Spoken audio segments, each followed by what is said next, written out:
Assalamualaikum warahmatullahi wabarakatuh. Sahabat pijakan inspirasi. Setelah Khalifah Utsman wafat, kontroversi besar terjadi dalam negara Islam tentang masalah kepemimpinan dan legitimasi politik. Selama periode ini, sejumlah faksi politik muncul, termasuk Syiah, Khawarij, Murji'ah, dan Mu'tazilah. Meskipun kelompok-kelompok ini muncul karena perbedaan pendapat mengenai masalah-masalah politik, mereka kemudian mengembangkan pandangan filosofis dan teologis mereka sendiri.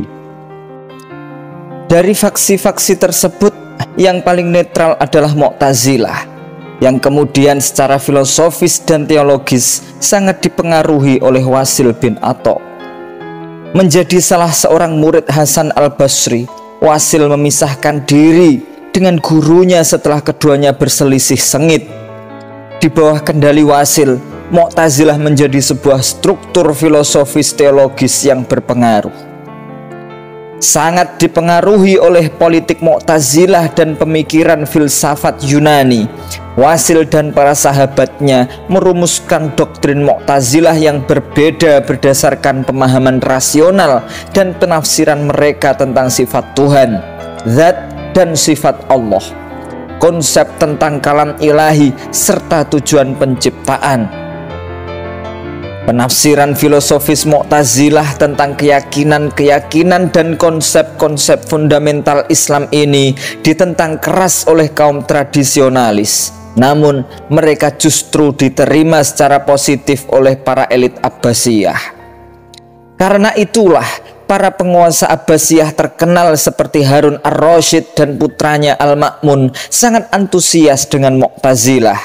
Sebegitu antusiasnya sampai-sampai di bawah pengawasan Al-Ma'mun, doktrin ini dideklarasikan sebagai teologi dominan negara.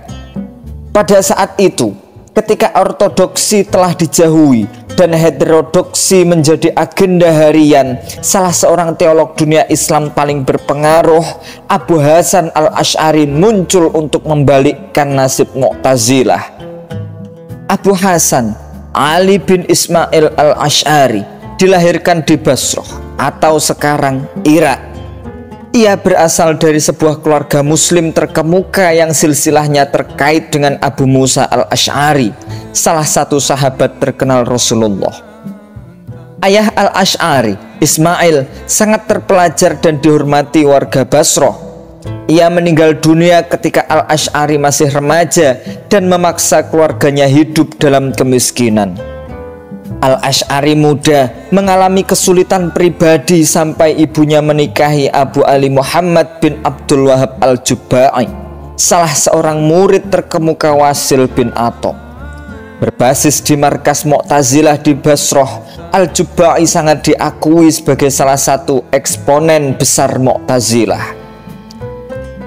Dibesarkan dan dididik di bawah bimbingan dan asuhan seorang tokoh filsafat rasional, Al-Asy'ari menguasai tata bahasa Arab, sastra, ilmu-ilmu Islam, serta doktrin filosofis dan teologis Mu'tazilah sejak usia dini. Sebagai seorang guru dan penulis, Abu Ali al-Jubba'i memang seorang eksponen Mu'tazilah yang perkasa. Tetapi keterampilannya dalam berdebat atau berpidato tidak dikenal. Al-Asy'ari menjadi eksponen paling berkomitmen dan pandai dalam hal kepercayaan dan doktrin Mu'tazilah.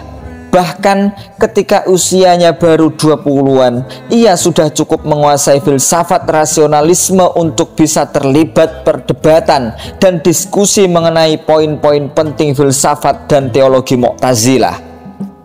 Pengetahuan luasnya dan keahlian debatnya membuatnya mendapat banyak pengakuan bahkan semasa hidupnya. Karena itulah setiap orang berharap Al-Asy'ari mengikuti jejak guru, penasehat, dan ayah tirinya yang sudah renta, serta menjadi pendukung aliran Mu'tazilah setelah kematian Al-Jubba'i. Saat Al-Jubba'i meninggal dunia di Basrah pada tahun 915, Al-Asy'ari berusia 42 tahun dan sudah diakui secara luas sebagai salah seorang teolog Mu'tazilah paling unggul dan terpelajar dari generasinya. Meski waktu itu masih ada banyak ulama Mu'tazilah terhormat lainnya, termasuk putra Al-Jubai Abu Hasim yang tinggal di Basrah dan dianggap sebagai juru bicara Mu'tazilah yang terampil, Abu Husain Al-Khayyat dan Abu Qasim Al-Balkhi yang sama-sama tinggal di Baghdad, Al-Asy'ari dianggap jauh melebihi mereka karena penguasaannya terhadap poin-poin penting filsafat dan teologi Mu'tazilah. Setelah itu, dibandingkan para pemikir Mu'tazilah lainnya, Al-Asy'ari juga seorang pendebat dan orator yang lebih baik, terutama ketika harus membela Mu'tazilah di hadapan musuh-musuh tradisionalnya. Kala semua orang mengharapkan Al-Asy'ari menggantikan Al-Jubai sebagai pemimpin unggulan Mu'tazilah, peristiwa tak terduga terjadi.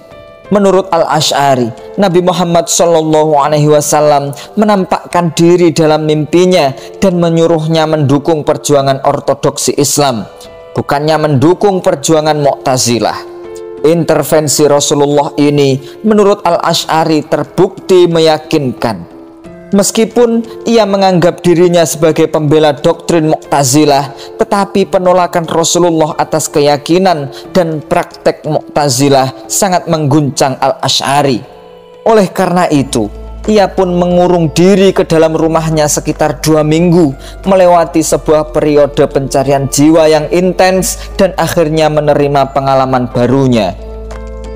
Setelah hampir 40 tahun mempelajari, memperbaiki, menguasai, serta berdebat dan berdiskusi mengenai poin-poin penting filsafat dan teologi Mu'tazilah, Al-Asy'ari kini menilai semua itu sebagai salah dan palsu. Jika tidak, mengapa Rasulullah menampakkan diri dalam mimpinya dan menunjukkan jalan masa depan kepadanya? Tiba-tiba Al-Asy'ari seolah terbangun dari tidur nyenyaknya hanya untuk merasakan bahwa ia menghabiskan 4 dekade hidupnya untuk mempelajari dan mendukung perjuangan sebuah doktrin yang tidak Islami.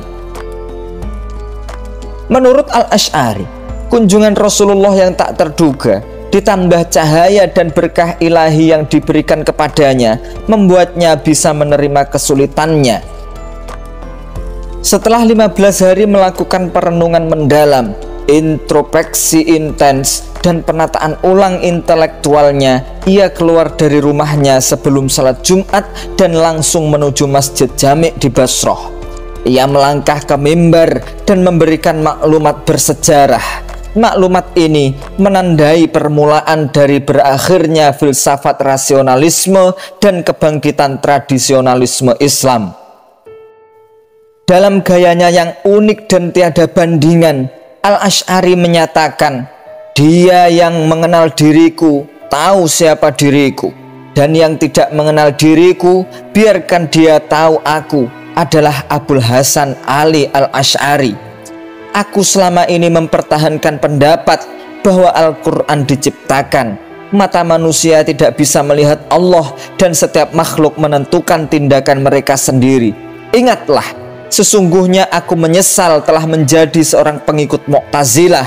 Aku menolak semua pendapat ini dan aku mengambil kesempatan untuk membantah Mu'tazilah dan mengungkapkan ketidakkonsistenan dan kekejian mereka."